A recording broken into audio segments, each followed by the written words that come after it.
जय जगन्नाथ समस्त को प्रणाम। आम नुआ ब्लॉग रे आपण मान आम जो बहुत सुंदर रेसिपी नहीं आसचु शिमला मिर्चर रेसिपी जोटा बहुत ही हेल्दी आउ बहुत ही टेस्टी मध्य।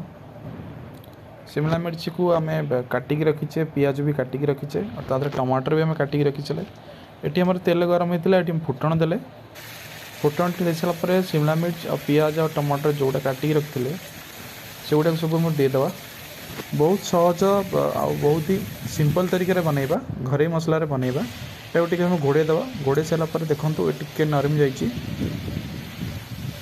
बहुत ही हेल्दी तरीके बनैबा।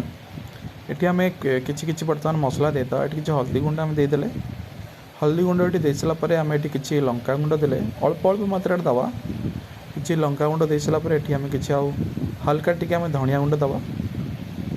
ये धनिया गुंड दे सारापर यहाँ बहुत भल भाव में गोलेदवा।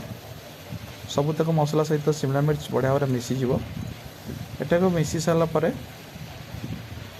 गैस को ये आम टे कम फ्लेम करवा, गैस को आम सिम करवा, धीरे धीरे आम यहाँ जरइबा जोटा कि बहुत भल भाव में मिक्स हो। आम कि लुण देले, लुण दे सारापर आप देखो शिमला मिर्च आम बहुत भाव में धीरे धीरे हो आसला। ये आम आउ टे घोड़े दवा, देखो गोटे घोड़ी सारापर ये आम प्रायतः शिमला मिर्च बनी जाइए।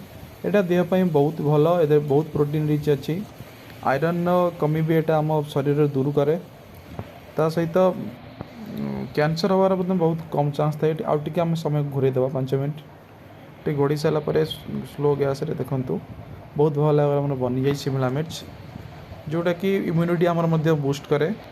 कोरोना समय निहाती आमर इम्यूनिटी दरकार। बहुत ही सिंपल आ बहुत ही टेस्टी यहाँ आप सहित भात सहित खाईपर, आप रुटी सहित खाईपर। जदि आपन को आम वीडियो भल लगुच ताले जल्दी जल्दी आम चैनल को सब्सक्राइब करूँ, मो वीडियो को लाइक शेयर करूँ। आपण डाण पटे जो नाली बटन अच्छी जल्दी जल्दी धड़ा करूँ। समस्त को जय जगन्नाथ।